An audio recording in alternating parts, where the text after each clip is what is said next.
Hoje temos a 8ª apresentação desse ciclo de palestras que é organizado pela Faculdade de Comércio de São Paulo, que é apoiada pela Associação Comercial de São Paulo e pela Federação das Associações Comerciais do Estado de São Paulo. Aliás, a quem já quero agradecer o presidente, que é o nosso amigo, o Alfredo Cotait, que é presidente tanto da Federação, da FAPESP, como da Associação Comercial, e agradecer também o diretor-geral da Faculdade de Comércio, que é o Wilson Rodrigues, e o diretor acadêmico, professor e economista, o Dr. Roberto Macedo. O tema de hoje é o novo formato da comunicação. A era digital é um momento de novos desafios para as mídias tradicionais, que também têm o volume, velocidade, os conteúdos que são produzidos e distribuídos de uma forma hoje completamente diferente e numa velocidade completamente diferente. Ao mesmo tempo, cada cidadão passou a ter a possibilidade de se manifestar, fazer publicidade em um veículo totalmente aberto. Nem sempre falando a verdade e muitas vezes desqualificando empresas, instituições e até pessoas. Por não ter nenhuma regulação, muitas vezes nós temos assistido até o judiciário tirar do ar alguns veículos, proibir pessoas de se manifestarem, enfim, tomando as medidas que não sei se certas ou não, mas que hoje têm ficado só a critério do judiciário. Tudo isso, claro que a nova informação, vamos dizer, ela não tem mais a mediação dos ditos veículos credenciados. Isso mudou, efetivamente mudou. Se é bom ou se é ruim, isso nós vamos ouvir do Mário Sabino. Mário Sabino é um jornalista de grande experiência e ele passou pelos mais respeitados e qualificados veículos de comunicação brasileiros, da imprensa escrita, e hoje ele é o publisher da revista eletrônica que chama-se Cruzoé e também sócio e fundador do jornal O Antagonista, jornal eletrônico, para mim, é um dos cases de sucesso que nós temos visto nessa transição. Então, Mário, nós queremos ouvir de você como foi passar, você que justamente saiu de uma das mais importantes revistas, se não a mais importante revista brasileira escrita, e de repente estreou no eletrônico, criando com o Diogo Mainardi, né, um veículo importantíssimo que ficou uma referência como O Antagonista. Conta para nós, para todos aqueles que estão nos ouvindo. E obrigado pela sua participação, pela oportunidade que você nos dá. Bom, em primeiro lugar, muito obrigado, Andrea, muito obrigado a todos os envolvidos, organizadores desse ciclo de palestras, a Associação Comercial de São Paulo, a Faculdade de Comércio.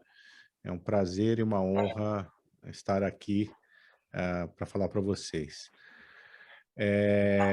Bom, eu não sou exatamente um homem digital, né? Eu vim do analógico, como o André pontuou, eu comecei minha carreira em 1984, na Folha de São Paulo, né? Passei depois pela revista Isto É, pelo jornal Estado de São Paulo e pela revista Veja, onde passei a maior parte da minha carreira. Então, eu sou um sujeito analógico, né? Eu comecei em 84 e eu ainda fazia reportagem, escrevia reportagens, artigos e todo tipo de matéria em máquina de escrever. Então, de fato, eu sou um dinossauro, né, nesse mundo. Mas é um mundo que passou a existir, né, em substituição ao outro. Então, eu tive que me adaptar. Eu acho que o mundo digital, Andrea, ele tem dois tipos de gente nele. Gente que ganha dinheiro, pois não? Desculpe. Gente que ganha dinheiro, né? Que aprendeu a ganhar dinheiro, a fazer dinheiro no mundo digital. Aí você pode incluir, no caso do jornalismo, os tais influenciadores, né? você tem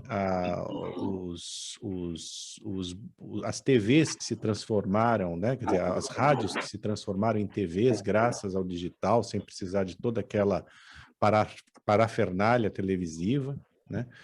Você tem, no caso das instituições financeiras, bancos digitais, né? Que não existiriam de outra forma. Você tem também as grandes lojas, né, que se fizeram na internet, que adquiriram um outro tamanho, né, na internet, através do e-commerce. Então, essa gente toda, o mundo digital foi um extraordinário mundo novo e positivo.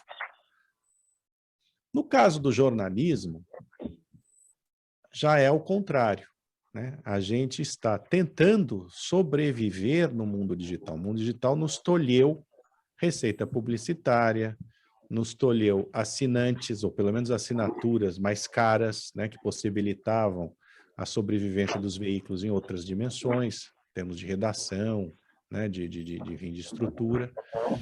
E cada caso é um caso. O que eu posso dizer aqui eu vou falar de alguns aspectos que nós todos aqui temos em comum, eu digo todos os veículos, e um caso muito particular, que é o caso do antagonista e da Cruzoé.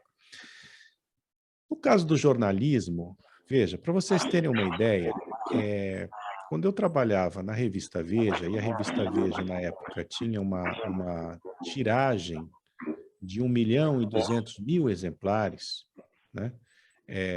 O que significava uma circulação de quase 5 milhões de leitores, porque a conta que se fazia era que cada exemplar tinha, em média, 4 leitores, né? 2 páginas de publicidade na revista Veja, uma tabela cheia, custavam cerca de 300, 400 mil reais, né? Então, é um negócio estrondoso. Eu me lembro, por exemplo, que, se eu não me engano, foi 2007, Andrea, a revista Veja, e aqui eu não estou cometendo nenhuma inconfidência, porque já se passaram 14 anos, uma década e meia, então são dados que eu posso abrir sem estar ferindo nenhum tipo de confidencialidade, né? Eu me lembro que a revista Veja, em 2007, teve um lucro líquido de 170 milhões de reais. Para vocês terem uma ideia, o lucro líquido da revista Time, a maior revista do mundo na época, né, que tinha uma tiragem 4 vezes maior, em língua inglesa, ou seja, tinha uma disseminação mundial, havia sido de 18 milhões de dólares.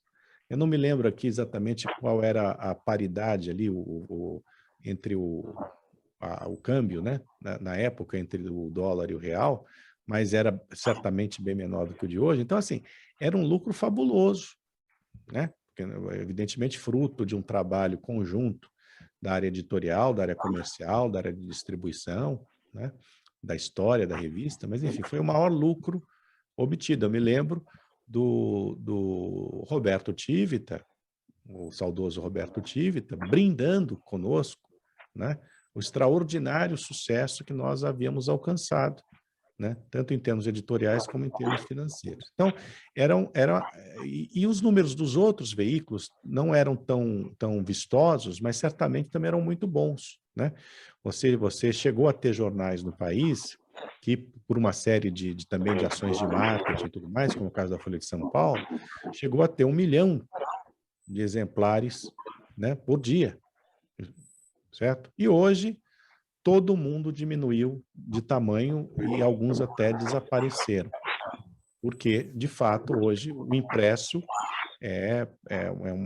quase é só custo, né, praticamente hoje para as grandes empresas jornalísticas, porque você tem ali uma gama de leitores que ainda está apegada ao papel, mas que certamente não estará mais dentro de algum tempo, né? E será substituída por gerações que nem sabem o que é papel. Outro dia mesmo, aqui na redação do Antagonista, um colega meu abriu um jornal em papel e eu achei estranho, até fotografei, né? Bom, agora, o que isso implica, né? Implica, no mundo digital, você já não consegue ter mais, conseguir, em termos de publicidade, você não consegue mais os valores que você tinha no impresso. Você não consegue mais cobrar os mesmos valores. E na outra ponta, você também não tem mais o anunciante querendo pagar, disposto a pagar o valor que ele pagava pelo impresso.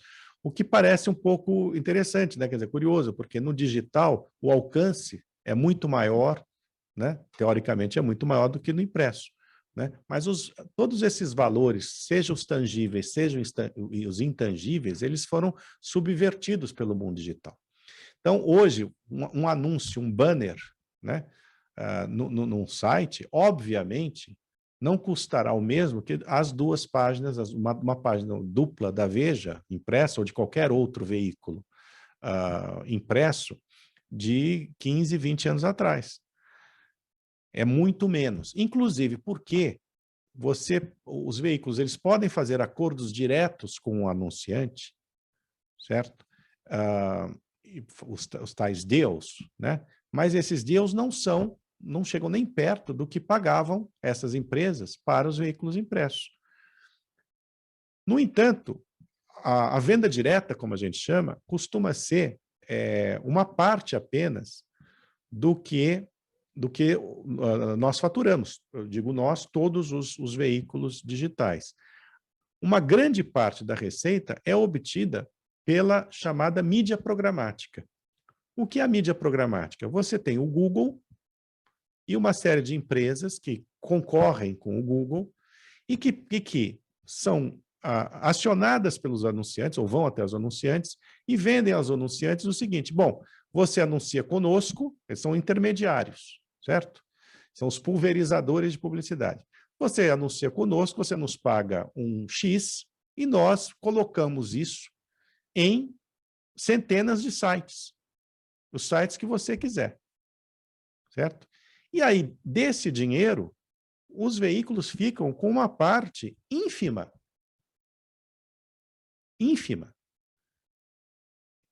Então, nós temos o primeiro problema. Você tem uma receita publicitária que é muito menor, mas muito menor, do que na época do impresso.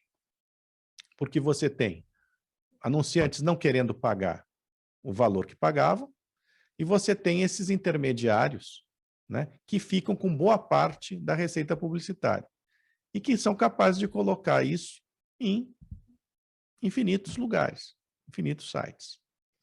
Então, você está dividindo uma receita com outros sites. Bem, isso é um aspecto. O outro aspecto é que o mundo digital criou uma fantasia. A fantasia é que existe o almoço de graça. Muito pouca gente hoje está disposta a pagar por informação. Informação virou uma commodity sem valor. Eu digo informação jornalística, certo? Porque, de fato, no mundo digital, a informação ela chega ou gratuitamente, né? Nós mesmos, no Antagonista, né? O nosso site é um site, a matriz dele é gratuita, fizemos spin-offs desse site gratuito, que são sob assinatura, mas uma boa parte dos sites ou é completamente aberta ou deixa uma parte do seu conteúdo aberta. E você tem as redes sociais que replicam rapidamente as informações que são apuradas pelos jornais. Mas as redes sociais, elas viraram em si fonte de informação. Porque lá você tem muitos políticos, esportistas, artistas, empresários, que se comunicam diretamente com o público. Agora, como você falou, né, fez menção aí, tocou nesse assunto, você tem também muitas notícias falsas, notícias sem apuração. No entanto, André, eu gostaria aqui de dar uma má notícia, porque apesar de tudo, apesar de todas as fake news, os malefícios que elas causam, né, toda a tentativa de legislar, impedir que elas sejam disseminadas, a verdade é que a maior parte das informações disseminadas nas redes sociais são verdadeiras. E o que torna as redes sociais competidoras dos jornalistas, dos veículos de comunicação. Sabe, assim, associa-se rede social a fake news, na maior parte das vezes. De fato, há um grande número de fake news. Mas a maior parte do conteúdo que está nas redes sociais não é fake news. Essa que é a verdade. Essa é uma verdade até que poucos jornalistas estão dispostos a pronunciar. Porque nós temos tudo a perder com isso. Então, é um mundo complicado, né? No qual nós todos estamos tentando sobreviver e ao qual nós todos estamos tentando nos adaptar. Né? É uma adaptação contínua. Né? Os formatos ainda não estão definidos e são muito mutáveis. Você pode perceber isso nos jornais, você pode perceber isso nos jornais que nasceram no impresso, nos sites que nasceram já no digital, obviamente, né? Nas rádios que se transferiram para o digital. Os caminhos estão sendo tentados. Por exemplo, um dos caminhos mais recentes são os podcasts. Né? Podcast, um tal de podcast para lá, podcast para cá, todo mundo gosta de podcast e tal, mas a verdade é que ninguém ganha dinheiro com podcast. A não ser influenciadores. Eu estou falando aqui de veículos de imprensa. Não ganha pelo menos o dinheiro suficiente para bancar os seus custos. Mas a gente vai tentando. Provavelmente amanhã não será podcast, será outra coisa, que eu já não sei o que é. E ninguém sabe. Né? Bom, temos ainda mais uma questão no mundo digital, que é o monopólio do Google. O Google, ele virou sinônimo de internet. Então, como veículos de informação, o Google é capaz de fazer viver ou fazer morrer um veículo de comunicação. No caso do Antagonista, no início, nós fomos muito bem tratados pelo Google. O Google nos colocava muito em evidência. E nós nos transformamos num case dentro do Google. Mas a partir de 2020, o Google mudou o seu algoritmo. E com isso, nós, e uma boa parte dos veículos, perdeu a audiência. Quando o Google muda o algoritmo, você pode ganhar ou você pode perder. Nós perdemos, em outras ocasiões nós ganhamos. E com menos audiência, não se trata apenas de ter menos influência jornalística, até porque nós não perdemos a nossa influência jornalística porque continuamos com um público muito grande. Mas você perde receita. Por quê? Porque cada vez que você olha um bannerzinho ali, você está gerando uma receita para o site. E se você clica, melhor ainda. Né? Quando você tem menos gente olhando os banners e menos gente clicando nos banners, obviamente você tem uma receita menor. O Google é um monstro, para o bem ou para o mal, certo? Porque ele é quem determina, ao colocar ali em evidência, mais em evidência ou menos evidência, quem é importante e quem não é importante, independentemente da importância intrínseca de cada veículo. Então, é mais uma variante com a qual nós temos que lidar. Ou seja, é mais ou menos, Andréa, como se você fizesse um jornal, uma revista, né? Um bom jornal, uma boa revista, e muitas vezes não tivesse banca de jornal para distribuir. Estou fazendo aqui uma analogia com o impresso, né? Com um mundo que já praticamente não existe mais. É uma questão que está colocada, não só no Brasil, certo? E Inclusive porque esses motores de busca, e o Google é praticamente o único motor de busca, né? Vamos falar a verdade, eles não pagam pelo conteúdo que eles veiculam.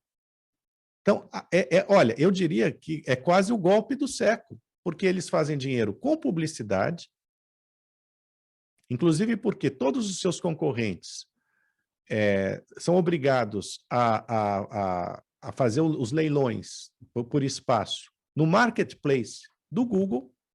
É o Google que distribui as notícias e não paga nada por isso. Então, ele ganha na publicidade, ele determina quem é mais importante e quem não é mais importante. Hoje ele é alvo, inclusive, de investigações e de questionamentos, né? Até porque o conflito de interesse está claro, né? Porque se ele é o grande anunciante, né?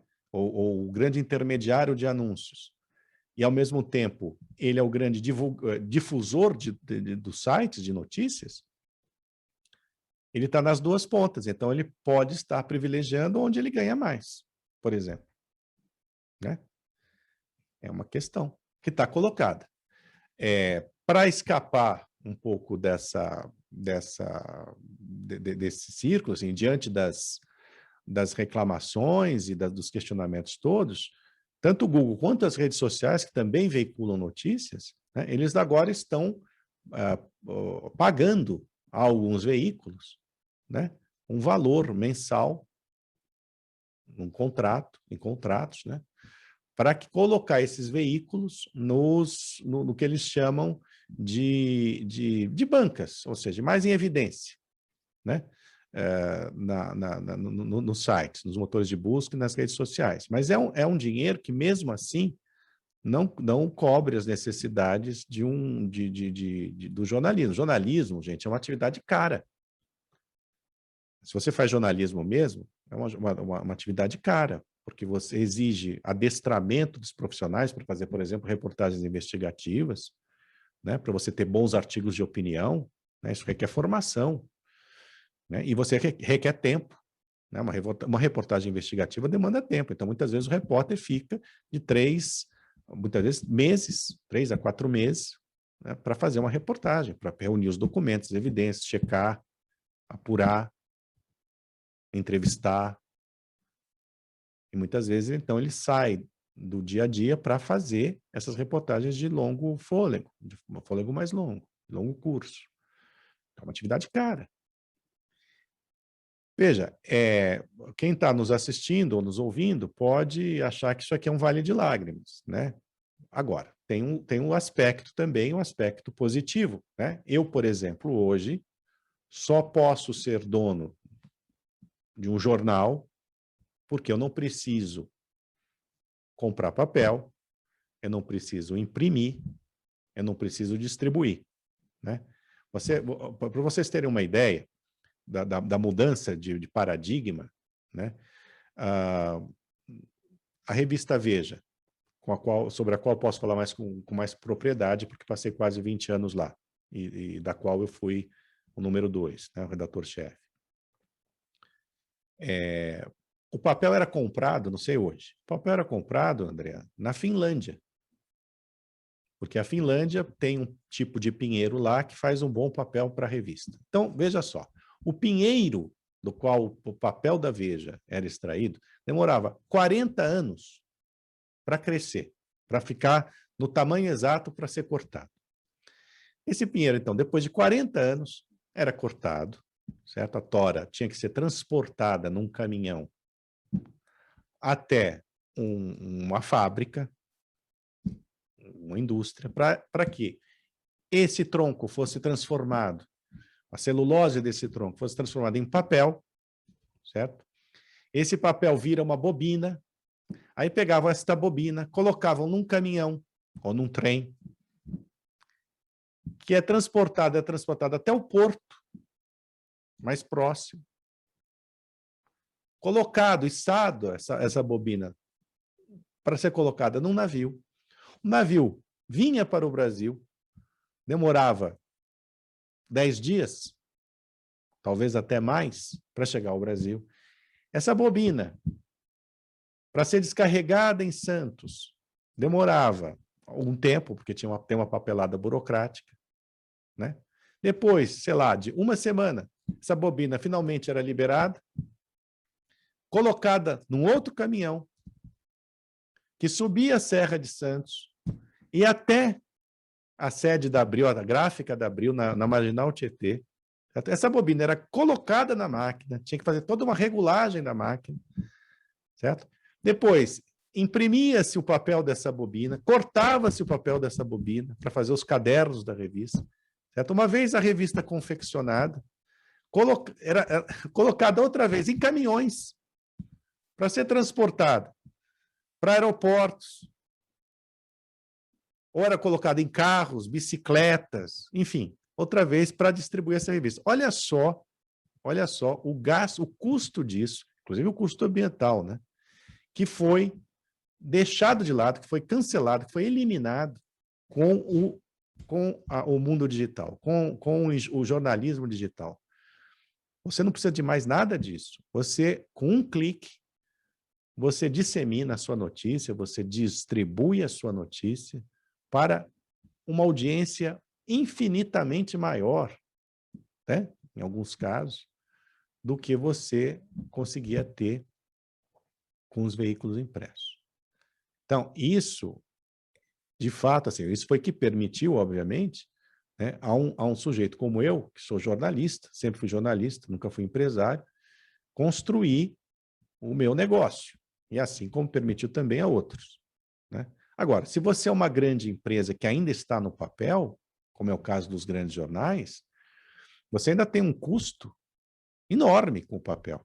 E que o digital não é capaz de cobrir. Porque esse percurso que eu falei, guardadas as devidas e eventuais diferenças, é mais ou menos o mesmo. A árvore tem que crescer, você tem que cortar a árvore, tem que transformar o tronco em celulose, depois pegar em papel, celulose em papel, enfim. E aí o processo todo já foi descrito. Bom, isso é um aspecto geral, né? No que se refere especificamente ao antagonista, eu não sei se será do interesse da nossa audiência, eu posso dizer que eu posso contar um pouquinho a história do antagonista. Interessa a vocês saber? Não, eu não estou ouvindo o André. Oi, me ouve? Agora ouço. Queria fazer um comentário Pois só, não. que interessa saber, sim, a história do antagonista, porque ele aponta para o que será o futuro. Mas eu acho que essa coisa que você falou do Google, né, do monopólio, do Google, né, do monopólio da distribuição, sim. E também nós vivemos duas fases, né? Eu acho que a gente viu, acho que nos anos 60 nos Estados Unidos, com as telefônicas, né? A Bell Company, que tinha o monopólio da telefonia nos Estados Unidos, e, obviamente, depois também de que tinha acontecido no início do século, mas nos anos 60 ou 70, veio a lei antitrust e criou as Baby Bells, dividiu a South Bell, eu acho que chamava assim, se não me engano. Aqui no Brasil, nós tivemos também uma coisa menos sofisticada, mas você deve, claro que você conhece a história, e quem contava com muita graça, isso era o saudoso Roberto Tivita, a máfia das bancas de jornal, quando eram os imigrantes italianos que tinham. Então, era quem pagava mais, tinha o jornal em cima da pilha, sei lá o quê. E também isso acabou sendo regulamentado, até porque informação é um negócio muito importante. Eu acredito que acontecerá isso mais para frente. Também vai ter que ter você não pode ter o mundo na dependência do que um menino decide que pode e que vai melhor ou que vai melhor. Até porque o algoritmo também ele acabou nivelando todo mundo, o bom jornalismo e o péssimo jornalismo. Se ele for isento, mas de repente está lá na prioridade a porcaria e todo mundo é obrigado a ler aquele troço. Então, eu acho que há uma esperança aí para frente de que isso deve ser, de alguma forma, deve esbarrar na lei antitrust. Mas eu queria saber, então, olhando para o futuro e justamente o antagonista, como ele começou e como ele pegou tão rápido? Olha, André, em 2014, eu estava de volta da França, onde eu era correspondente da Veja. E foi lá, aliás, justamente pela distância geográfica, né, que eu aderi aos jornais digitais, porque, obviamente, eu não ia ter informação do Brasil para o jornal impresso, né? E foi ali, apesar da Veja já contar com o site, é que eu percebi de fato que o mundo havia mudado. Eu precisei tomar distância mesmo, literalmente, né, de uma redação para entender que o mundo havia mudado. Todos os jornais demoraram muito para entender isso, no Brasil principalmente, né? Apesar de nós já termos o exemplo dos Estados Unidos, onde esse processo já havia começado 10 anos antes, né? Quer dizer, as revistas, no caso, era o nosso foco de atenção, né? A revista Time, Newsweek, elas declinaram, né? O impresso praticamente acabou, né? Elas foram ficando fininhas, sem anúncio, né? Mas nós aqui ainda estávamos no nosso cercadinho, e num cercadinho que ainda era muito bom. Então, a gente não percebeu isso. Bom, quando eu fui para Paris, ser correspondente, eu tive que me digitalizar, digamos assim, né? E aí percebi que eu tinha que seguir esse caminho, né? Apesar das minhas resistências, porque eu também sou um escritor, eu gosto de papel, né? Eu me vivi no papel, eu cresci no papel, me formei no papel. Bem, quando eu voltei de lá, eu, em função aí das minhas vicissitudes da carreira, políticas, né? Eu já não tinha trabalho aqui, né? E a Veja já estava num processo de enxugamentos e, enfim, de declínio, né? Então, juntamente com o Diogo Mainardi, que é meu amigo de infância e que foi colunista da Veja, nós resolvemos fazer alguma coisa na área digital. Assim, começou assim, a gente, bom, vamos lá, a gente vamos ver o que a gente pode fazer com isso aqui. E nós começamos em 1º de janeiro de 2015, com um propósito político muito claro, que nós deixamos claro, né? Que era aderir ao impeachment da então presidente da República. Até porque era uma briga, e o André sabe disso, era uma briga muito de foice ali, ou era matar ou morrer, né? Então, a gente estava nessa luta aqui, pessoal, quase. Enfim, em função do cobertor do mensalão, né? Todas as brigas, né? que eu tive, o Diogo também, ainda na Veja. Bom, resolvemos fazer um antagonista. Nós contamos com a ajuda de um amigo do Lucas Mendes, que tinha lá uma empresa de fazer site, né? que nos fez lá um site para a gente. E nós começamos em 1º de janeiro de 2015, como eu disse, não sabendo muito que caminho iríamos seguir, né? Então, o que a gente sabia é que a gente ia comentar o que saía nos jornais. Comentar o que ia sair nos jornais, de uma maneira... o Diogo é o estilo dele, eu é o meu estilo, mas a ideia era fazer uma coisa muito curta. Textos curtos. Por quê? Porque, obviamente, as pessoas já não têm mais a mesma atenção e o mesmo tempo que tinham, né? Isso foi uma coisa que a gente notou logo no início, para ler reportagens muito extensas ou artigos muito extensos. Eu estava na estreia do site, embora já não fosse mais correspondente da Veja, mas por questões familiares, eu estava em Paris quando nós começamos.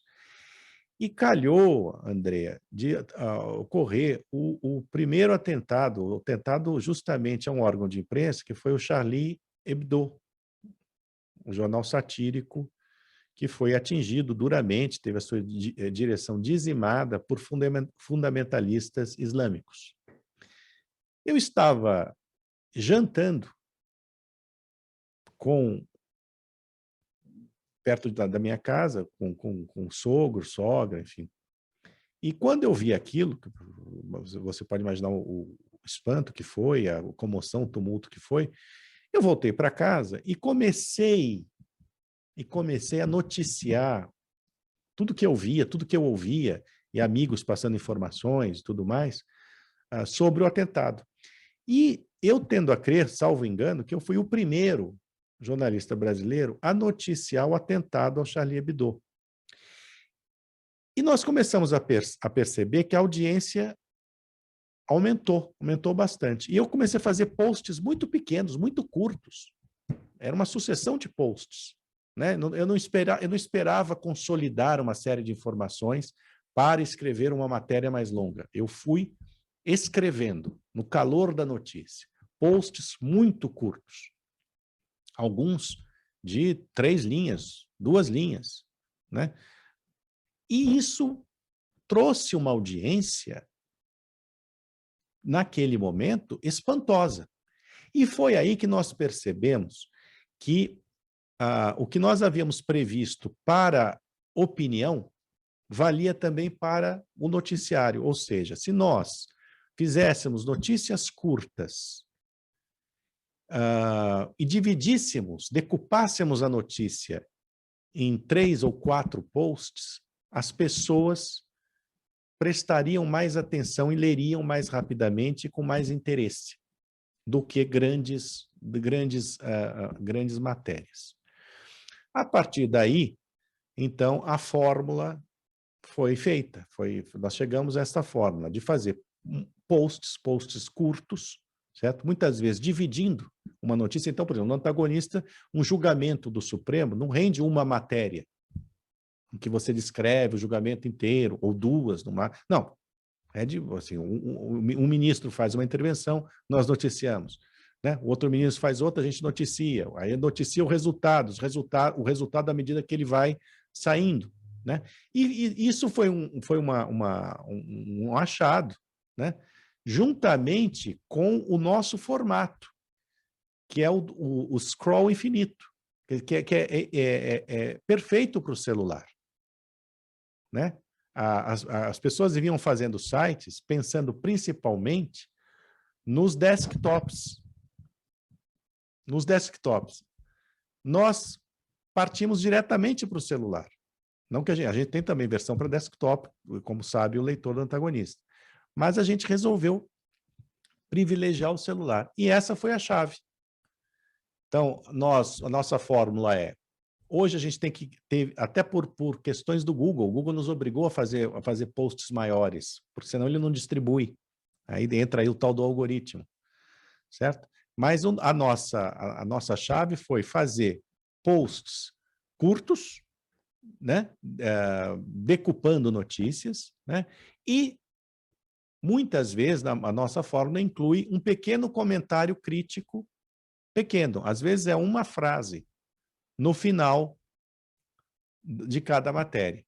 Né? Obviamente, pelas minhas características, pelas características do Diogo, pelas características do Cláudio Dantas, que se agregou a nós, e de demais profissionais que também agora trabalham conosco, nós temos nós somos sarcásticos, nós somos irônicos, né? Enfim, isso também ajudou, obviamente, né? A pegada, digamos assim, do Antagonista ajudou a que ele fizesse um sucesso muito rápido, né? Porque nós não vendemos a ideia, né? E aqui, enfim, aí cada um vende o seu peixe ou tem a sua fórmula, né? Mas nós não vendemos a ideia de que nós somos imparciais. Nós não somos imparciais. Nós somos absolutamente parciais na fiscalização do poder. O que significa isso? Nós temos lado, sim. E deixamos claro que temos lado. O nosso lado é o lado da democracia representativa. O nosso lado é do capitalismo. O nosso lado é da meritocracia e o nosso lado é da honestidade. Nós não transigimos com isso. Por isso mesmo, nós, nessa história aí que já tem 7 anos, quase 7 anos, nós ganhamos e perdemos muitos leitores. Muitas vezes perdemos mais do que ganhamos, porque nós começamos, porque vimos o tamanho da lambança, né? Nós pedindo o impeachment de uma presidente da República, depois nós nos postamos, apesar de todas as virtudes do governo, quando veio à tona aí uma série de denúncias e de malfeitos cometidos pelo presidente que sucedeu a que foi impedida, nós também nos posicionamos contra, né? No caso do Bolsonaro, nós, no início, a diferença de boa parte da imprensa, nós nunca fomos bolsonaristas, mas nós não defendemos a legitimidade da candidatura do Jair Bolsonaro, ele era um candidato legítimo, ao contrário do que fazia crer muitos veículos de imprensa. Então, aí, obviamente, uma vez que ele tomou poder e começou, enfim, a tomar as atitudes que ele tomou, nós passamos a nos opor a ele, a ser críticos ferozes dele, e assim vai, né? E assim vai. Então, nós não nos declaramos, assim, nós não nos obrigamos, entendeu? Se o sujeito ali, se a gente noticia que o sujeito cometeu ou foi condenado, que ele cometeu efetivamente lá um crime, nós não nos sentimos obrigados a ouvir o outro lado, né? Porque o fato está dado, né? O sujeito foi condenado, né? Então, eu até brinco, viu, André? Porque é como existe aí um cacoete hoje no jornalismo, que é o outro-ladismo, né? Que é mais ou menos assim. Eu fico imaginando um jornalista desses de hoje cobrindo o Tribunal de Nuremberg, né? Que julgou os nazistas, os chefes nazistas, no final da Segunda Guerra. Então, assim, o Goebbels é condenado, a gente vai ouvir o advogado Goebbels para dizer que o Goebbels é inocente? Não, isso não existe, né? Embora o Tribunal de Nuremberg, enfim, tem aí um certo revisionismo, que não para justificar o nazismo, né? Mas para criticar alguns aspectos ali do direito, digamos assim. Mas, de qualquer maneira, eram monstros que estavam sendo julgados com os crimes sobejamente provados, né? Não teria sentido ouvir a defesa do Goebbels, né? Enfim, eu estou aqui usando um exemplo paroxístico, né? Deixa eu pedir. Eu não estou ouvindo. Não ouço. Como eu já tive em governo um período, então eu posso te dizer que eu gosto do outro lado, acho importante, porque tem casos, claro, você aí foi para a questão do Tribunal de Nuremberg, mas na notícia do dia a dia, do cotidiano, a gente sabe que tem muitas, vamos dizer, tem interpretações, tem plantações, e tem tudo isso daí que independe do jornalista, inclusive. Claro, né? claro. Depende do jornalista também. Não, eu acho, olha, as fontes publicadas. Acho que o que é importante é uma boa apuração. Exato, exato. Isso que é o fundamental, né? Exato. Não, ouvir o outro lado, não é que nós ouvimos também o outro lado, mas quando eu falo em outro ladismo, é levar isso às raias do absurdo, né? É isso que eu quero dizer. Né? Então, nesse aspecto aí que eu me concentrei. Não, ficou claríssimo. Temos algumas perguntas, Mário. Eu tenho aqui uma que eu até com um comentário, mas com uma pergunta, porque realmente as pessoas querem informação de qualidade. Todo mundo quer informação de qualidade, mas nem sempre estão dispostas, ou quase nunca estão dispostas a pagar por isso. E é engraçado que pagavam até pouco tempo atrás. E, pelo outro lado, os grandes distribuidores que vivem desse conteúdo de qualidade também não são a fim de remunerar à altura o conteúdo de qualidade.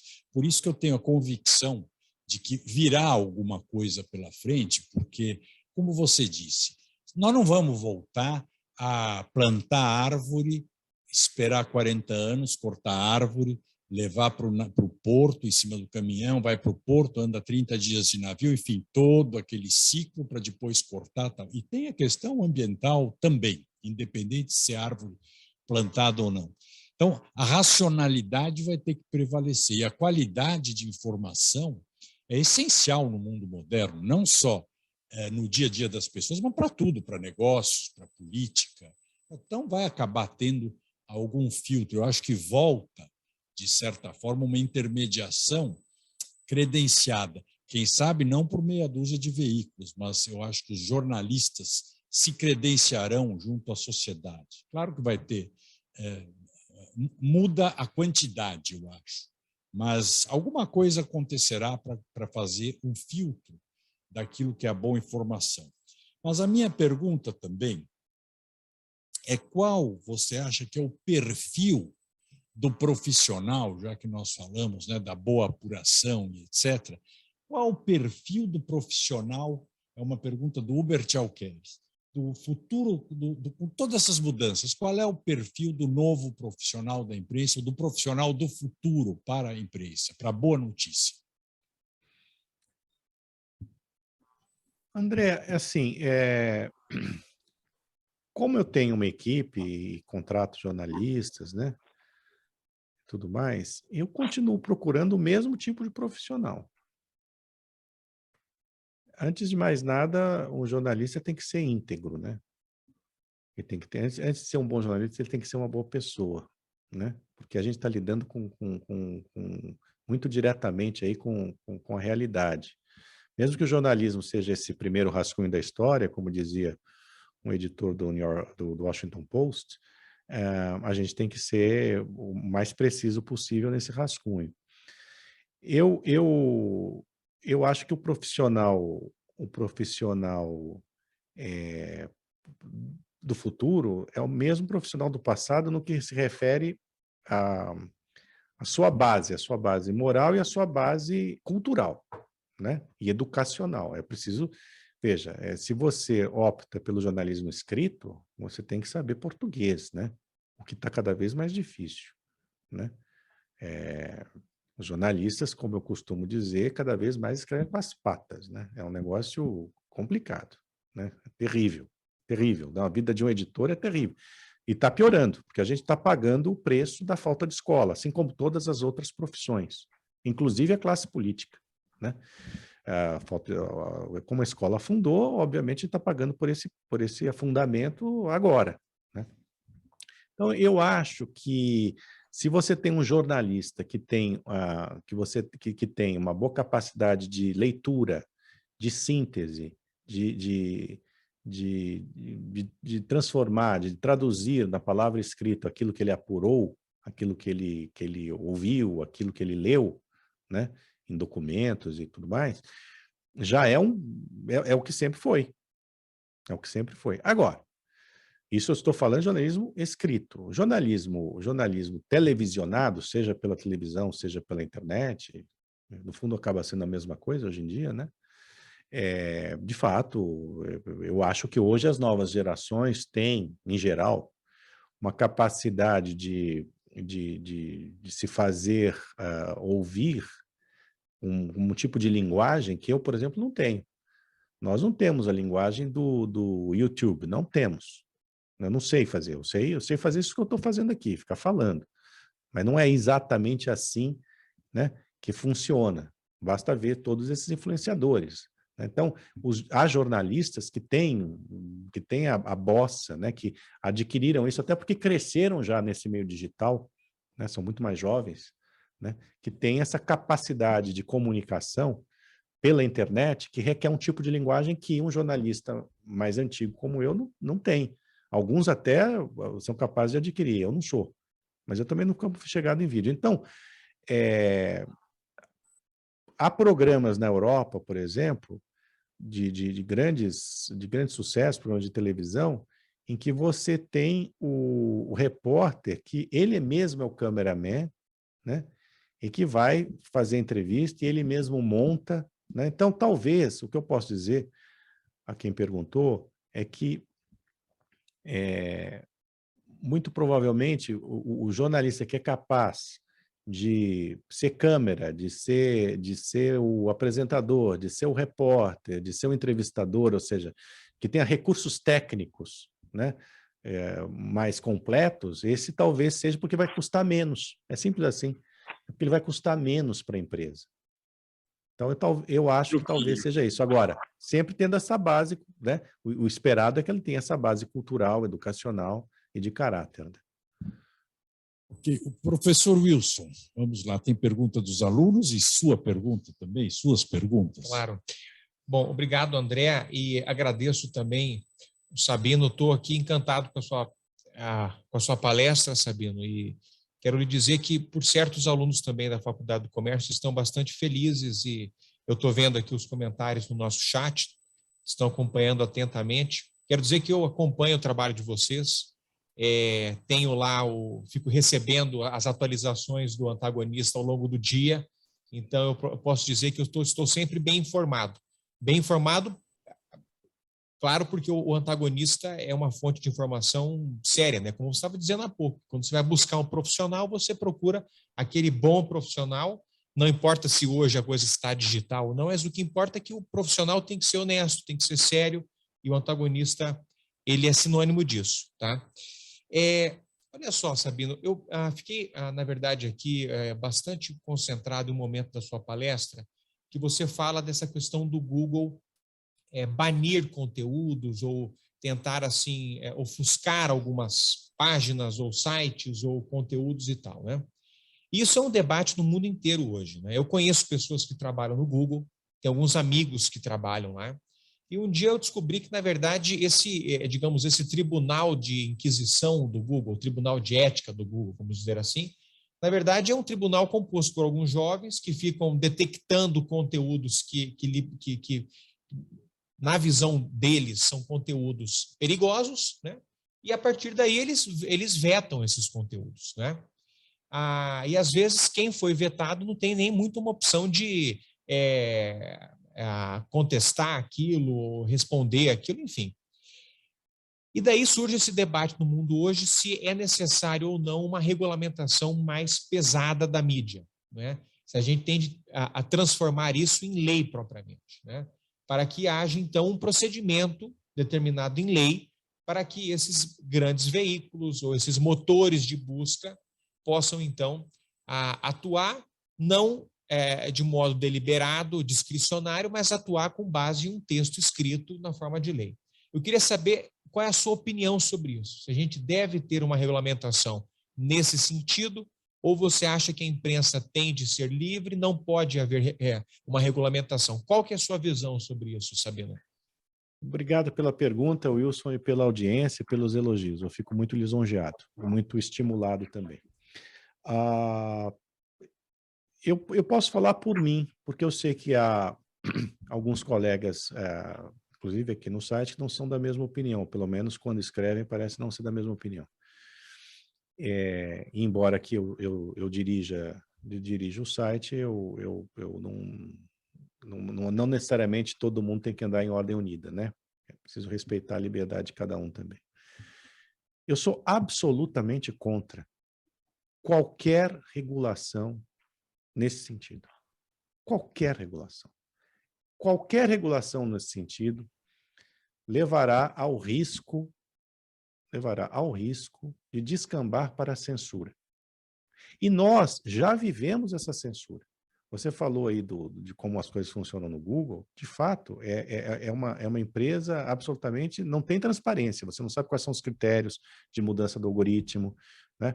Se tem obviamente tem uma interferência pessoal, inclusive porque quem faz os algoritmos, né, esse conjunto lógico, né, que privilegia ou determina que alguém não pode aparecer, são pessoas com ideário, né, com pauta ideológica, né? Então é impossível, né? Não é quando se fala, o algoritmo, eu costumo chamar o algoritmo do Google é o algoritmo da Silva, né? É o senhor algoritmo da Silva que em algum momento, né, resolveu que você é legal e da outras vezes você resolveu que você não é legal. Bom, enfim, mas eu sou contra. Olha, eu diria, eu cheguei a expressar essa minha preocupação a um ministro do Supremo Tribunal Federal. Eu estou muito preocupado com a liberdade de expressão no Brasil, porque a pretexto de combater fake news, nós poderemos censurar o que não é fake news. Aliás, isso já aconteceu comigo. Eu gostaria de lembrar aqui o episódio da censura à revista Cruzoé, em 2019, quando nós trouxemos uma capa com o ministro do Supremo Tribunal Federal, que havia aparecido lá nos documentos da Lava Jato. Nós trouxemos essa reportagem foi censurada pelo Supremo Tribunal Federal no âmbito de um inquérito que está aberto até hoje, aberto de ofício pelo Supremo Tribunal Federal. E a reação foi tamanha, ainda bem da imprensa, porque percebeu ali o perigo, que o ministro se viu obrigado a levantar a censura contra a Cruzoé. E eu fui parar na Polícia Federal, aliás, é pela segunda vez na democracia brasileira, eu fui parar na Polícia Federal, uma vez como redator-chefe da Veja, outra vez como editor do antagonista da Cruzoé, publisher da Cruzoé, na Polícia Federal por sabe-se lá por quê, porque nós simplesmente publicamos reportagens verídicas baseadas em documentos de apuração séria jornalística. Então, eu sou um exemplo, infelizmente, um exemplo vivo de como, a pretexto de se combater fake news, a pretexto de haver um filtro que tire a sujeira, né? Na verdade, isso pode descambar para censura, né? Então, não acho que tenha que ter uma regulação, inclusive porque regular a internet, e aí redes sociais, motores de busca, sites e tudo mais, é regular o mundo, né? Como o mundo tem regras, tem leis, mas assim, não é que você possa impedir o mundo de existir. Você não impede o mundo em que o mundo abrigue gente boa, gente ruim, gente honesta, gente desonesta. Eles existem. Agora, para isso, já existe uma legislação, né? Existe a legislação que pune quem comete calúnia, difamação, certo? E esse tipo faz acusação falsa. Essa legislação já é suficiente. Agora, é óbvio, nós vivemos um momento político em que houve um exacerbamento das fake news, uma aposta oficial nisso, né? O que suscitou do outro lado uma reação mais dura. Agora, senhores, assim, nessa história, nem todo mundo é mocinho por inteiro e nem todo mundo é bandido por inteiro. É isso que eu posso dizer, sem querer fulanizar. Então, assim, para resumir, Wilson, eu sou completamente fora, assim, completamente contra uma legislação específica para regular qualquer tipo de mídia. Qualquer tipo de mídia. Inclusive porque isso pode resultar naquele, como disse, em censura e na criação de um Conselho Federal de Jornalismo, como o PT queria criar em 2004 para amordaçar a imprensa. Então, sou contra. Agora, tem outro aspecto aí que você levantou, que é isso, quer dizer, você tem um grupo de iluminados, né, que constrói um algoritmo que acaba sendo também exercendo também um tipo de censura, né? Isso está errado. Então, é preciso, como a Andrea mesmo falou, eu acho que talvez isso vá se resolver como se resolveu na questão telefônica nos Estados Unidos, ou seja, é preciso quebrar os trustes no Brasil, no mundo, na área de comunicação. Eu só queria chamar a atenção para um fenômeno que está acontecendo, que é pouco sabido, que existe um tipo de censura hoje que está ocorrendo no Brasil, que é muito grave, que é o seguinte, não tem nada a ver com decisão de STF, nada disso. É o seguinte, o sujeito quer tirar uma matéria sua do ar, sabe o que ele faz? Ele entra com uma ação no Google. Aliás, não, ele notifica o Google. Às vezes nem tem ação judicial. Ele notifica o Google, falando assim, olha, eu quero que tire isso aqui porque isso aqui está falso. Sabe o que o Google faz? O Google tira o conteúdo. Tira o conteúdo sem te perguntar e te avisa, olha, nós recebemos aqui essa notificação, então trate de procurar um advogado. Mas o seu conteúdo já foi retirado do ar preliminarmente, sem ordem judicial. E quando você, voltando aqui ao início da nossa conversa, quando você some do Google, você some do mundo. Porque o Google virou sinônimo da internet. Então, veja só o tamanho da encrenca. E, olha, posso te dizer, na esmagadora maioria das vezes, o que o Google tira do ar é matéria legítima, é matéria apurada, é matéria jornalística, baseada em declaração, em fatos, em provas. É um problema que nós enfrentamos, e não só nós. A Folha de São Paulo enfrenta, o Estado de São Paulo enfrenta, todos os veículos de comunicação. É um tipo de censura, censura branca. Muito bem, Sabino. Olha só, uma aluna nossa, Toane Cássio, ela pergunta o seguinte: o mercado, isso já finalizando, tá, Sabino? Porque a gente está já às 18h05. Então, a gente, mais uma pergunta da Toane, nossa aluna, e a gente já parte para o encerramento. Ela pergunta o seguinte: esse mercado digital, né, quer dizer, a mídia digital, também não abriu as portas para jornalistas desempregados mostrarem o seu trabalho, porque antigamente não seria um monopólio da comunicação de poucos veículos? Olha, eu disse aqui, eu posso ser mais claro. Eu, quando voltei da França, eu era um jornalista desempregado. Por uma série de razões, né? O que eu ouvia muito é... Como é que é o nome da nossa espectadora? Toane. Como? Toane. Toane. Então, T-A-N-E. Toane. então Toane, era isso. Eu tentei ainda pedir emprego e tudo mais, e eu ouvia que eu era grande demais para os jornais. Era uma desculpa muito lisonjeira, mas ainda assim, né, era uma porta fechada. Então, eu resolvi fazer o site. O Diogo também ele estava basicamente só numa Manhattan Connection. Então, sim, é uma porta para que jornalistas desempregados, né, que não têm emprego mais na imprensa tradicional, até porque também não é só uma questão pessoal, é porque também a imprensa diminuiu, está tendo que diminuir as suas redações, né? Sim, é uma porta para que se crie um negócio, assim como é uma porta para qualquer tipo de empreendedor, né, André? Né? O sujeito, por exemplo, fabrica lá alguma coisa, ele não tem uma loja que venda, ele pode vender virtualmente. Então, no caso do jornalismo, é isso, ele vende a sua opinião, não vende no sentido negativo, né, da palavra, eu digo. Ele tem um canal de comunicação que ele pode monetizar legitimamente, né? Tanto a informação que ele fornece, quanto a opinião que ele emite. Então, sim, sem dúvida. Bom, caro Mário, eu sei que você tem um problema de horário também com a sala de utilização do estúdio, mas queria te agradecer muito e dizer que eu acho isso, que olhando para frente e vendo o que nós ouvimos também aqui nesse ciclo de palestras sobre o setor financeiro, sobre o setor de comércio, de logística e da saúde, não tenho dúvida que a área de imprensa, ela vai ter, de comunicação, vai ter que encontrar o caminho assegurando a qualidade, porque o usuário, ele obviamente vai depender de que tipo de usuário, de que país a gente esteja, etc. A qualidade é uma exigência do cidadão cada vez maior. A qualidade de informação é algo essencial, né?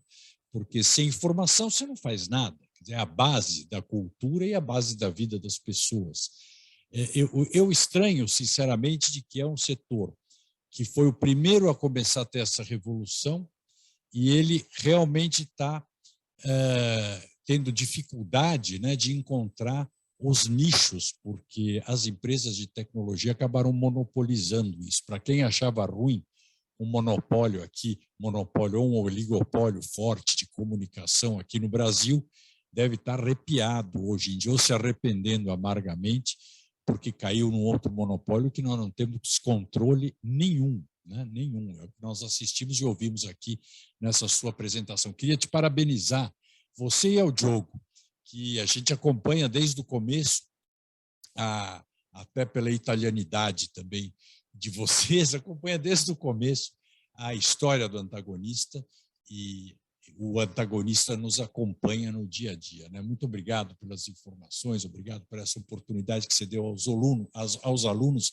da FAC, ao pessoal da Associação Comercial, a todos aqueles que estão nos assistindo. Muito sucesso para frente e que Deus nos ajude também, né? Um pouquinho. Obrigado, Mário. Um abraço grande. Viu? Muitíssimo obrigado, André. Muito obrigado, Wilson. Muito obrigado à Associação Comercial, à Faculdade de Comércio, a quem nos assistiu e quem, porventura, nos assistirá.